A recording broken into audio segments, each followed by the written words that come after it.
श्री सद्गुरु महाराज की जय। पूज्यपाद महर्षि संत सेवी परमहंस जी महाराज का प्रवचन। तुलसी राम स्नेह कर त्याग सकल उपचार। इस प्रवचन का दूसरा अंतिम भाग।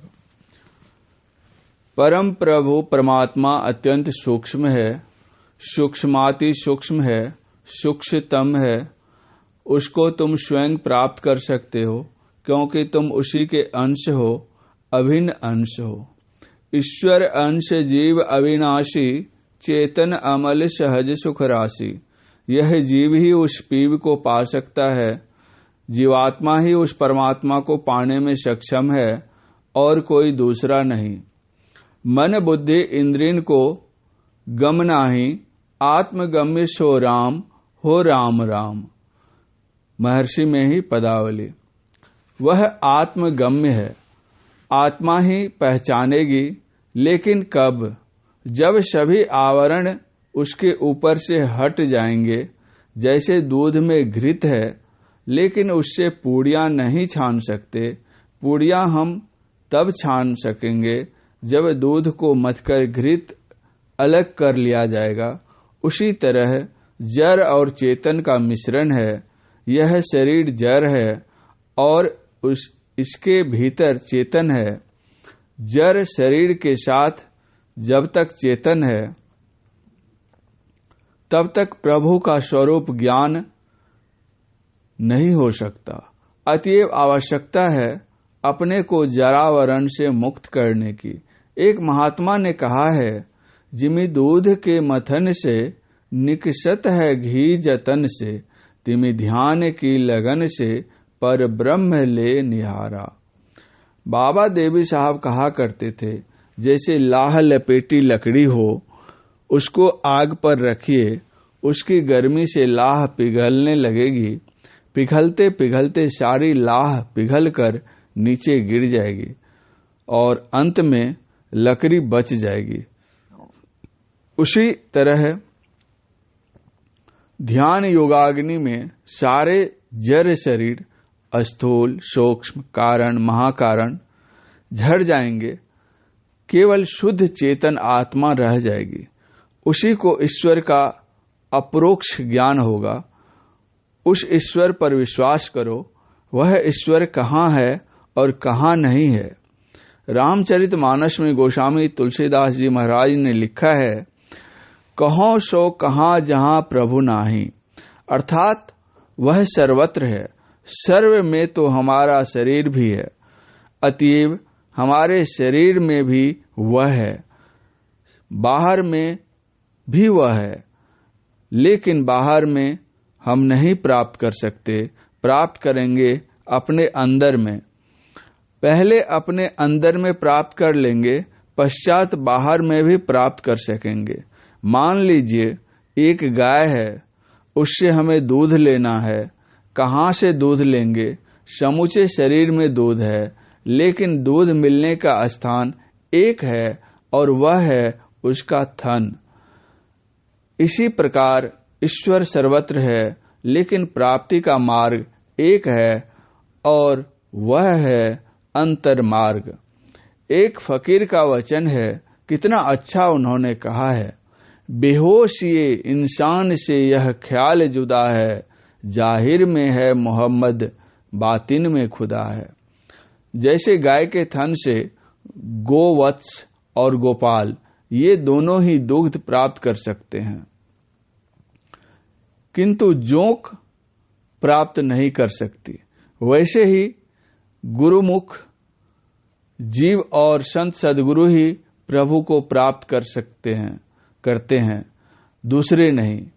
जैसे गोवत्स को दुग्ध पान का पता गोपाल बताता है, वैसे ही भक्त को ईश्वर प्राप्त करने का स्थान संत सद्गुरु बतलाते हैं। जैसे गोवत्स गाय का अंश है, मानो उसी प्रकार जीव ईश्वर का अंश है। एक बात और, गाय का बच्चा जब जन्म लेता है तो दूध पाने के लिए वह गाय के शरीर में जहां तहां मुंह मारता है, लेकिन दूध पाता नहीं है। जब गोपाल बछड़े के मुंह को गाय के थन में लगा देता है तो वह दूध पान करने लगता है। इसी प्रकार पीव से भिन्न होकर जीव कभी घाट में, कभी बाट में, कभी हाट में, कभी कानन में, कभी पाहन में, कभी मूरत में तो कभी तीरथ में ईश्वर को खोजता है, लेकिन कहीं पाता नहीं है। जब संत सद्गुरु के दर्शन होते हैं, उनसे सद्युक्ति मिलती है, सन्मार्ग मिलता है, तब उस पथ पर चलकर वह प्रभु को पाता है। रास्ते का आरंभ अज्ञा चक्र से होता है, 10वें द्वार से होता है। उसका भेद लो और तम को छेद दो। अंधकार से प्रकाश में जाओ, प्रकाश से शब्द मिलेगा, शब्द से निःशब्द में जाओ। यह निःशब्दं परम पदम है, यह परमात्म पद है। इसी में लीन हो जाओ। परम प्रभु को पाने का यही एक रास्ता है। यजुर्वेद कहता है, वेदाह मेतं पुरुषं महांत मादिर वर्णं तमसः परस्तात तमेव विदित्वादि वाति मृत्युमेति नान्यो पंथा विद्यते न ये नाय नो अन्यः पंथा। अर्थात कोई दूसरा रास्ता नहीं है, तीसरा और चौथा रास्ता तो कहाँ से होगा। हमारे परम पूज्य गुरुदेव जी महाराज कहा करते थे, पहले एकाग्रता पूर्वक मानस जप करो, उसके बाद मानस ध्यान करो। इससे योग्यता होगी दृष्टि साधन क्रिया करने की। दृष्टि साधन की क्रिया में कुशल होने पर नादानुसंधान करने की क्षमता प्राप्त होगी। नादानुसंधान करते करते सार शब्द के सहारे परम प्रभु परमात्मा में मिल जाओ। यह सरल साधन क्या गृहस्थ क्या विरक्त सबके लिए एक समान है। साथ ही एक ईश्वर पर उन्होंने विश्वास करने को कहा और कहा, जहां तुम्हारा सहायक नहीं होगा वहां एक ईश्वर सहायता करेगा। एक राजा था, उनको एक मंत्री था। वह ईश्वर विश्वासी था। अनुकूल अथवा प्रतिकूल प्रत्येक परिस्थिति में वह यही कहा करता था कि ईश्वर जो करते हैं अच्छा ही करते हैं। राजा शिकार खेलने जाते तो मंत्री को भी साथ ले जाते थे। एक दिन राजा शिकार खेलने गए। उन्होंने शिकार पर जो हथियार चलाया उनसे उनकी अपनी ही अंगुली कट गई। राजा ने मंत्री को वह कटी हुई अंगुली दिखाते हुए कहा, देखिए मेरी अंगुली कट गई है। मंत्री ने कहा, ईश्वर जो करते हैं अच्छा ही करते हैं, इसमें चिंता की क्या बात है। किसी भले के लिए ही उन्होंने ऐसा किया है। मंत्री के वचन से राजा को बहुत दुख हुआ। उन्होंने क्रोधावेश में मंत्री से कहा, अपने घर चले जाओ, ऐसे मंत्री की आवश्यकता नहीं है।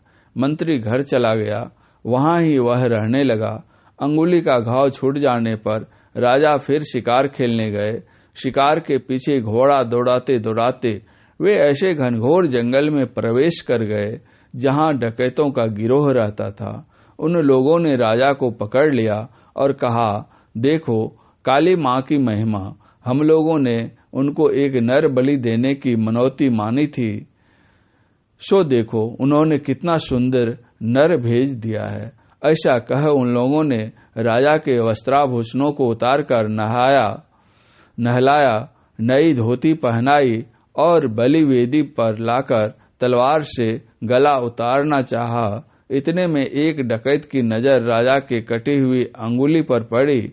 उसने कहा, ठहरो ठहरो, इसे मत मारो, इसका अंग पहले से ही भंग है।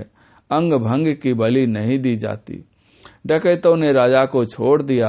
राजा ने घर लौटकर सोचा, मंत्री बहुत अच्छा आदमी है, उसने उस दिन ठीक ही बात कही थी। ईश्वर जो कुछ करते हैं भले के लिए ही करते हैं। यदि मेरी अंगुली कटी हुई नहीं होती तो आज मेरा गला कट जाता।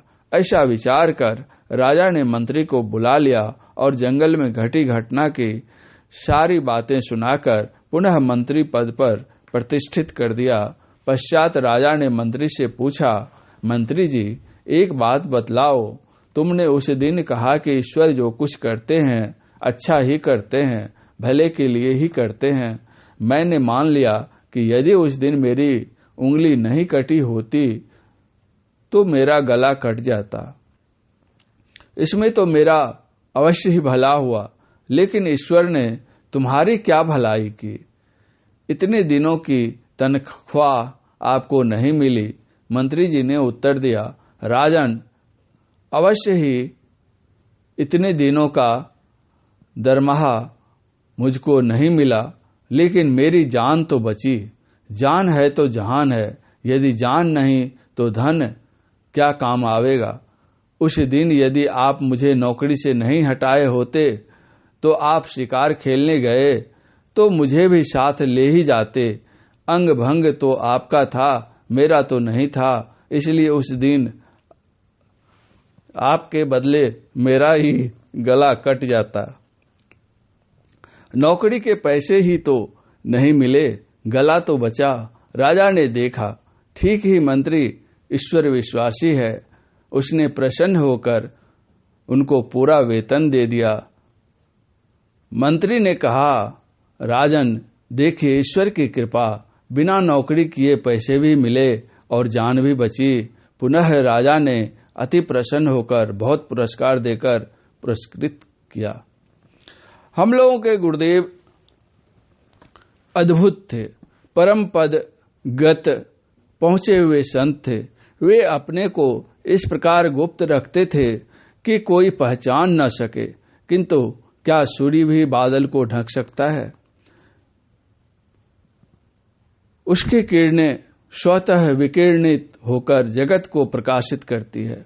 उसी प्रकार आज गुरुदेव का ज्ञान प्रकाश भारत को कौन कहे, जापान, रूस, अमेरिका, नॉर्वे, स्वीडन आदि विदेशों को भी प्रकाशित कर रहा है। संप्रति वे पार्थिव शरीर में नहीं है, लेकिन उनका ज्ञान हम लोगों के पास है। उनकी महिमा अनंत है। वे अव्यक्त हैं, किंतु क्षण क्षण हमारी रक्षा करते रहते हैं। सन 1986 ईस्वी में गुरु महाराज ब्रह्मलीन हुए। एक साल बाद सन 1987 ईस्वी में उनकी 103वीं जयंती मनाने के लिए जहां तहां से सत्संग प्रेमी जन इसी सत्संग प्रसाल में समवेत हुए। एक प्रोफेसर साहब सपरिवार आए थे। उनका नाम है बाबू श्री शिवनारायण जी यादव। ये पूर्णिया जिला अंतर्गत परसाहाट के निवासी हैं। ये दोनों पति पत्नी सत्संग में बैठे हुए थे। इनकी दो बच्चियां, जिनकी उम्र क्रमशः 7 साल और 9 साल की थी, गंगा स्नान करने चली गईं। अचानक 7 साल की उम्र वाली बच्ची गंगा की प्रखर धार में पड़कर बह गई। 9 साल की उम्र वाली बच्ची रोती रोती दौड़ती हुई माँ बाप के पास आई और उस 7 साल की बच्ची का नाम लेकर कहा, माँ फलां तो गंगा में डूब गई। प्रोफेसर शिवनारायण बाबू ने कहा, जब वह गंगा में फंस ही गई तो हम जाकर भी क्या करेंगे, सत्संग समाप्ति के बाद जाएंगे। वास्तव में उन्होंने ऐसा ही किया भी। सत्संग समाप्ति के पश्चात वे दोनों पति पत्नी गंगा किनारे जाते हैं तो देखते हैं वहां वह बच्ची बेहोश पड़ी है। वे लोग बच्ची को उठाकर आश्रम लाते हैं। मेरे पास खबर आती है। मैंने कहा, जो अपने इष्ट पर एकनिष्ठ होकर रहते हैं उनका अनिष्ट नहीं होता। इसको कुछ हुआ नहीं है, फिर भी डॉक्टर को दिखला दीजिए। डॉक्टर के पास ले जाई गई। डॉक्टर ने देखभाल कर कहा, चिंता की कोई बात नहीं, इसके पेट में एक बूंद भी पानी नहीं गया है, भय से यह बेहोश हो गई है। इसको ले जाकर सुला दीजिए, कुछ देर बाद होश में आ जाएगी। कुछ देर के बाद अपने आप ही वह होश में आ जाती है। प्रोफेसर साहब ने उससे पूछा, जब तुम गंगा की धार में पड़कर बहने लगी, डूबने उतराने लगी, तो हम लोगों को तुमने क्यों नहीं पुकारा? सत्संग परिवार में पालित और पूर्व जन्म से के संस्कार से सुसंस्कृत 7 साल की बच्ची कच्ची नहीं थी, पक्की और सच्ची थी। कहती है हम लोग जहां स्नान करने गई थी और आप लोग जहां थे वहां की बहुत दूरी थी, उतनी दूर से मेरी पुकार आप लोग कैसे सुनते? इसलिए मैं गुरु महाराज को पुकारने लगी। श्रोताओं की ओर से जयकार की ध्वनि। हमारे गुरुदेव किन किन की कहां और कैसे कैसे रक्षा करते हैं कौन कह सकता है। आवश्यकता है हमें गुरु विश्वासी बनने की। संत कबीर साहब ने कहा है, सदगुरु की महिमा अनंत, अनंत किया उपकार, लोचन अनंत उघाड़िया, अनंत दिखावन हार। उन गुरु की महिमा का संपूर्ण गान कोई क्या कर सकता है। इन्हीं कतिपय शब्दों के साथ में परमाराध्य गुरुदेव के श्री चरणों में अपनी श्रद्धांजलि पुष्पांजलि अर्पित करता हूं। अपने मन में गुरु भक्ति बनाए हुए अपने अपने घर जाएं और दृढ़ विश्वास रखें कि गुरु महाराज का जो उपदेश है, आदेश है, उस आदेश और उपदेश के परिवेश में हम अपने को रख सकेंगे तो हमारा भव क्लेश निशेष हो सकेगा, यह सुनिश्चित है। अंत में प्रणम्य जन को प्रणाम, आशीर्वाद योग्य को आशीर्वाद और सामान्य जन को धन्यवाद करता हूँ। पूज्यपाद महर्षि संतसेवी परमहंस जी महाराज का यह प्रवचन महर्षि में ही आश्रम कुप्पा घाट भागलपुर में दिनांक 18/7/1989 ईस्वी के गुरु पूर्णिमा के अवसर पर हुआ था। श्री सद्गुरु महाराज की जय।